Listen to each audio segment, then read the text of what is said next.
Welcome to the Point. The budget for the state of Michigan for the fiscal year beginning in October is about to enter the next phase. With passage of original spending bills by the House and Senate, each chamber will send those bills to the other side of the Capitol for consideration. If history serves as any kind of a model, those bills will not be agreed to and then head to conference committee to hammer out the differences between what the House Democrats want, what the Senate Democrats want, and not inconsequently what the governor wants.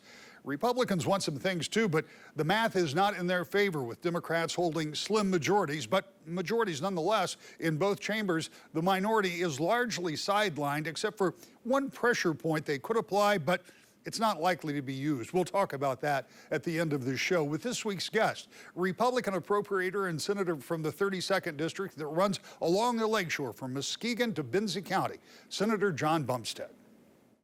Senator, as we talk, you're preparing to go over to the Capitol and start what is kind of, I think, of phase two of the budget. Phase one is when you go to committee, you have hearings, you have conversations, you take votes, you pass out the bills.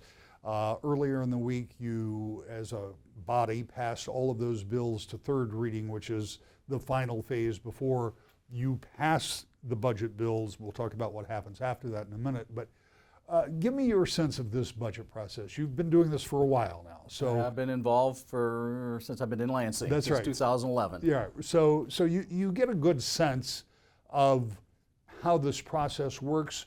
How would you say we are on this one? Are we on track for a July 1st budget? I think we're on track. We have concerns with the budget itself, but I think we're on track to hopefully get it done, because that's only fair to the taxpayers, and so the schools can do their budgets in the fall. We don't want to drag it out through the summer. Yeah, so what are some of your concerns? You say you have concerns about the budget. I know that over in the House, they passed those budgets out without that reduction in the teacher retirement fund. What about in the Senate? Well, in the Senate, we're relying on the pension fund, and that's a concern with all of my caucus members. And the tax increase, raising that tax rate is not flying very well either. So between the two, that's how the governor wants to balance her budget, and all of our caucus members are not on board with that. Yeah, talk about raising taxes. Explain that. A while back at Attorney General and the courts decided that the fix we put in, the Snyder fix, we wanted to lower it permanently, and they said it wasn't permanent, so now it's going to be raised. And because of that, it's going to raise it roughly $700 million per year. And any way you look at it, it's a tax increase. Right. So the process was that when revenues reached a certain point, that there would be an automatic reduction from 4.25 to 4.05. 0.05, yeah. So that actually took effect and was realized by taxpayers for the 2023. Just 1 year. Yeah, for 1 year. And as you point out, courts and the Attorney General said that was not permanent. And I was one of them that voted for it, and we all thought it was permanent. Right. And so with that, and with not funding the pensions, I think it's 600. What was that, about 600 million? About a little over 600 million. So between those two things, that puts a considerable amount of money back on the table to spend if you assume those dollars, right? And years ago, remember, we had to fix that teacher pension problem, and we're on the path to have that paid down or off by 2037. That was always Governor Snyder's and the Republicans' vision, getting that paid down, and that's going to bring more dollars back to per student funding. And why wouldn't we do that? So, it's kind of like robbing from Peter to pay Paul. And if you keep doing that, we're going to be right back in the same situation we were 15 years ago. We get that paid down or paid off, it's going to benefit everyone in the state of Michigan. So what are the other things that when you look at this budget you have concerns with? Because we'll ultimately get to the point with what's going to actually happen, because numbers are numbers and majorities are majorities. But what else is it that you're concerned with? Are we putting enough money towards roads? Are we putting enough money towards clean water? Are we putting enough money to education and those types of things? I think those are the three big pockets that we should concentrate on instead of new funding for new programming. Now's not the time. In last year's budget, we had an additional $9 billion. Well, we don't have that ability this year. We don't have those dollars. They were spent last year, basically. So before new programming comes into play and new programs, let's figure out, number one, how many dollars are in the budget. We'll find out hopefully next week at the revenue conference, and because they're pretty accurate. But now's not the time to start creating a bunch of new programs with $9 billion basically gone. And when you start raising taxes and rating the teacher pension fund, that's a tax increase and borrowing from one pot to feed another pot. As we sit here, by the time this airs, this will have already have happened, right? Yep. So most, maybe not all of them today, given the schedule, but within the next few session days, all of these bills will get passed out of the House with or without amendments from Republicans, likely without amendments. There'll probably be very few amendments adopted. So those will all get passed out of the Senate. House will pass all of their bills. Then they'll go to a conference committee. And that's where the budget will really get done. Yeah, conference committee, you know, working between the House and the Senate, but you also have to find out what dollars are available, and we'll find that out next week in revenue at the conference. And that's really kind of where the budget really starts next week. This is, I tell folks, this is just the beginning, because you have all the special interest groups wanting this dollar, that dollar. Don't really come knocking yet, because we don't know what dollars are really there yet. Yeah, I mean, and that's one of the things that I think people have to remember. We are so used to the federal government that continually borrows money and passes bills, billions of dollars. State of Michigan, most states have a balanced budget amendment. Thank God we have a balanced budget amendment in the state of Michigan. And that holds us all accountable. We have to live within our means. And we have to decide, you know, it depends on which party's in charge, what their means are and what they want to spend it on. And I tell folks that, you know, Republicans aren't in charge now, so you try to do the best you can with what we have. Let's talk a little bit about that. Republicans are not in charge, and this is second year that you've had Democrats in full control. We don't know what's going to happen with the midterm elections that are coming up, but we do know that for the remainder of your term here, you'll be in the minority. You have spent every other year since you've been in the majority. What's that like, particularly at a moment like this? Because I always describe the budget process as one of the most basic yet important duties that the legislature has. I mean, it's basic because it has to be done every year, but it's also extraordinarily important because it's how government functions. Government needs to function to be paid. You want to make sure your schools are funded. You have to pick your priorities, and a lot of people have different priorities. My priority since I've been in Lansing have always been, let's fix our roads, let's fix our bridges, let's fix our infrastructure, put more money towards schools where possible. And those, to me, are important. And this year with a budget that we're not sure, unlike last year's budget with all the additional dollars, I don't think there's going to be as many swimming pools and pickleball courts in certain parts of the state. And that type of spending I've never really supported. You know, if we can spend it on our infrastructure, everybody needs their roads fixed somewhere in their districts. And that's a good spend of, and taxpayers understand that. That is part of government's responsibility, is a safe road, a safe school. Yeah, when you, two things, and I want to go back to my original question, but two things. Does the lack of existence of that $9 billion create any headaches for the governor? Because last year, if she needed a vote, she had money that say, you know, that thing you want, right? And when I say this, I'm not saying that in a derogatory term, because governors have done that from the beginning of the time. But she doesn't have that this year. Does that make the budget any more difficult, or is she pretty much? I think on the House side, it probably does. They're in an election cycle, so typically, and there's a lot of new House members on both sides of the aisle there, and they're still scratching out, figure, what do I have to do to stay elected? And I think it's more of going to be a difficult challenge to get the House budget passed that the governor is probably going to like. The Senate, there's a lot more experience there. The folks have been around. They seem to be a lot more cohesive on their voting records. It's probably easier in the Senate for the Senate Democrats than the House Democrats. So the original question that I kind of wanted to go down the road, talking about you being in the minority now, having been in the majority for the majority of your time here in Lansing, How, if it does make it more difficult, how much more difficult is it to do some of the things you want to do and meet the priorities? Because I know your focus has not been Lansing, it's been back in the district. My focus is, in our office, has always been doing a constituent work. Right. In helping your district wherever you can. And I've always had a good working relationship with the department heads. It didn't matter if it was Governor Snyder's appointments or Governor Whitmer's appointments. Make that relationship, have a good, make sure you have their phone number.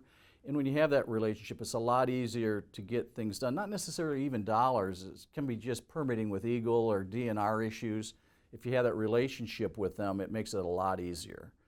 And as far as working across the aisle with Sarah Anthony, the Probst chair, we meet with Sarah every week. She's a great person to work with, and we have, our working relationship's very good. When you're on the outside looking in, it's easy to see the division. And yes, Republicans and Democrats have very different views of the world. Yet, you just talked about working with Senator Anthony, and I have observed and watched you and others that have conversations with on the floor, who talk with. I never know what you're talking about out of earshot, but you know, it appears like they're friendly conversations. I assume some of it is policy, some of it may be personal, whatever it is.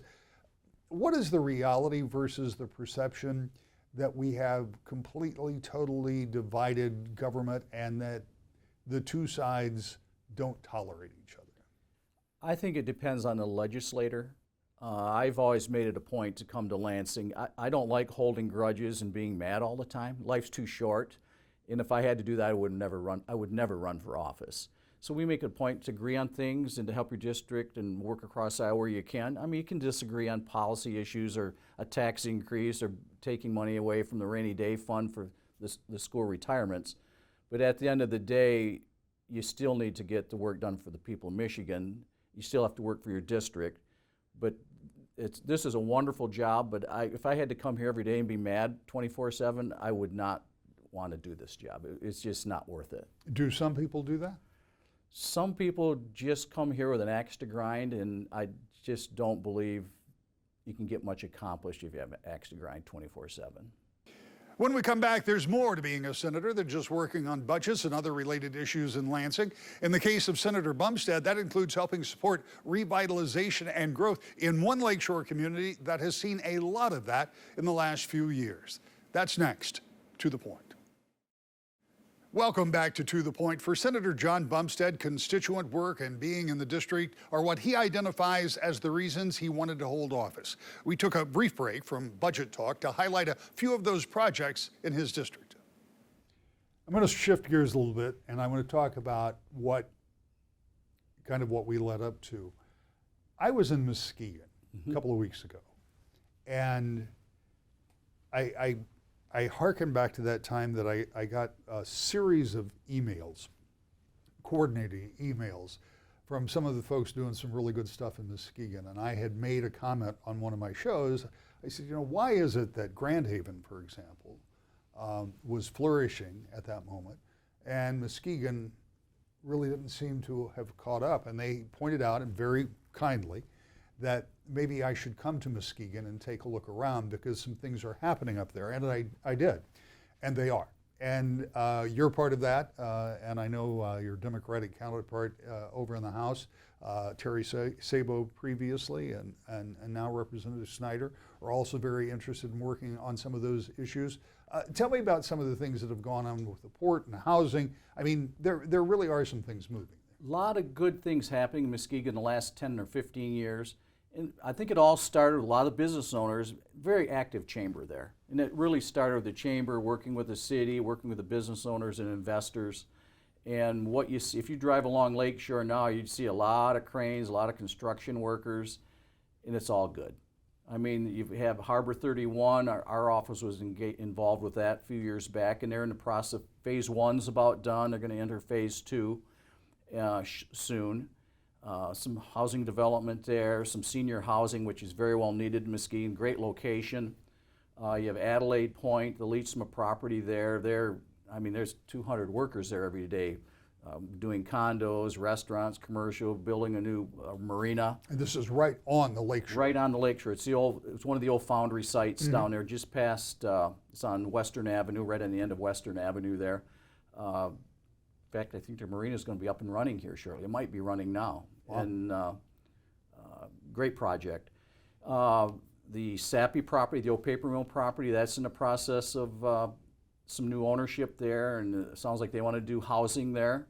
So all that's moving along. Out on the lake shore, you have Pigeon Hill property and Max McKee's project out there. That's moving along. So there's a lot of things happening in Muskegon. Actually, the whole county, there's a lot of things going on. Yeah, and when you talk about that, like you talk about the old Sappy property, it isn't just that they're putting something there, but it's that mill is no longer there. I mean, correct. I mean, this is really converting the use of one of the greatest resources of the state of Michigan, which is our lake shore, correct, into something that's more usable, right? And there's always brownfield issues we have in Muskegon. Muskegon is a lumbering manufacturing town, so we always have brownfield issues. So a lot of times when we work with the departments, it's, how do we find dollars for cleanups and those types of things. And I'll be one of the first person to raise your hands. Yes, if there's a way to clean up a polluted problem, we need to do that. That's another thing I think government has to do, because those problems are so big and costly. We need to do that. When you think about your experiences, and I know we've had this conversation a number of times, and some of your other colleagues have been very critical of the regulation within the state of Michigan and the difficulty to get projects like these done, that it takes too long, that it's too cumbersome. Yet you talk about your relationship with these department heads and with the departments. What is the difficulty level, if there is one, in getting some of these big things done? Because now you're dealing with natural resources, you're dealing with a lot of sensitive land. What has your experience been? Well, you go from a Republican governor to a Democratic governor. They appoint different department heads. Like you said earlier, I always make it a point to find out who they are, become friends with them, and find a way we can work with their departments. That relationship has, I think, helped us a lot by helping the district moving forward with projects. Sometimes it can get a little cumbersome, but at the end of the day, if you can get people sitting down at a table and get a project permitted, we all benefit from it. The state does, Muskegon does, or wherever it is in my district does. But if you don't have that relationship with the departments, you can't help your district at all. So we find it a lot easier to work with the departments, a lot easier. Like right now, Will Snyder's the state rep in Muskegon. His office, we work very well together. He's a smart young man. He's doing a great job for Muskegon, and we work with his office very well. So that helps your district as well. When you think about in terms of what's going to happen for the remainder of this session, I feel like, and I guess in reality, you aren't terribly far behind. The House has had to wait, obviously, until they got back to a full 56 vote majority in order to get their bills passed out. Senate will begin, even as we speak, passing those bills out. Everything goes to a conference committee. As you say, that's the beginning. So with the revenue estimating conference coming up and budget bills starting to move, you've already said you believe they can be done by July 1st, which you think is the appropriate thing. Yeah. What does the rest of this session year look like? Because by the time you get to July 1, there are 110 people on the other side of that building that want to get the heck out of here and start campaigning. 2-year terms are awful. Yeah. Just absolutely awful. And because you're constantly running for office. Right. And I think it just, at the end of the day, I think it hurts policy. Because then if Democrats lose the majority, lame duck could be awful. You just don't, there could be a million bills run. It could be late night all the time. It's just, term limits have not been good for Michigan in 2-year terms. Yeah, well, and you bring up an interesting point. Not only would lame duck be probably something like we've never seen, but it also means at least 2 years of what could be gridlock. Correct. Yeah. I mean, then you'll have to learn to work together to get budgets done. That'd be an interesting budget cycle if it goes back Republican. Well, yeah, because we've seen that before, and we've seen it go right down to midnight before the deadline and then extend the deadline, which I'm still a little confused how that all happened, but it did. And that was back in the 2000s when the difference was there was not enough money in the bank to make a budget. It'll be different priorities. Yeah. Yep, and both sides will have to learn, what are our big priorities on both sides of the aisle, and that's one thing. If it is divided like that, I think that's probably better. Yeah, and as we said here in May, we have no idea what those elections are going to look like. I have no idea. But for the remainder, I wouldn't bet on it. Yeah, well, I would. I learned long ago not to make predictions on elections. But the reality is there isn't going to be a lot of heavy lifting done beyond the budget because the House will be out of session. I mean, you will be too. Correct. And the campaign season will take us all the way down through November. You may come back a little in October. Occasionally they come back, and then you'll come back after the election. I don't see there's going to be many session days till after the election. Unless there's supplemental budget things, there could be supplemental. Right. I don't know. Those types of things could happen, and then we'll come back. But there'll be a lot of door knocking between now and November. Is this has this been I mean, last year was pretty chaotic. I mean, there was so much legislation and doing the budget and $9 billion extra dollars. Yeah. Has this been a little more regular process to get a budget done this year? This year, yeah, I would think so, because at least on the Senate side, they realize there's not $9 billion there as well. Yeah. Sarah understands that, and she fully realizes that, admits it. Yeah, so if we come down to the end of this, and this is always the question I ask, I might have led with this, but I leave it till the end, because the only mechanism as a minority that you really have to apply pressure to the majority is immediate effect.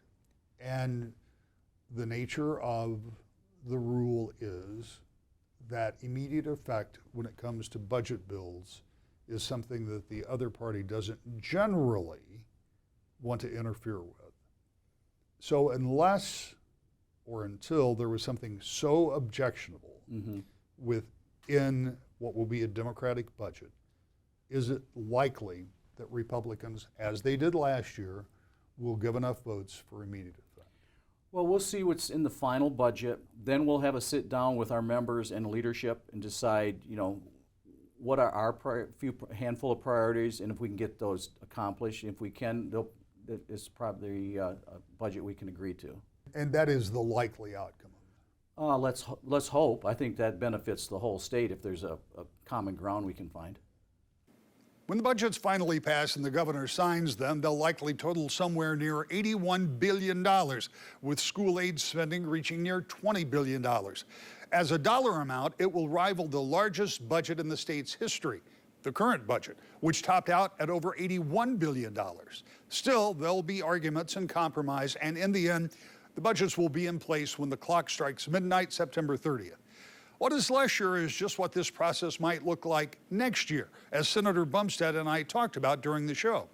As politicians and operatives like to say, elections have consequences. And this year, that state house race that you don't pay much attention to may be the difference in who it is that will help set the budget for next year. Thanks for watching. We'll see you with 2 more appropriators next week. To the point.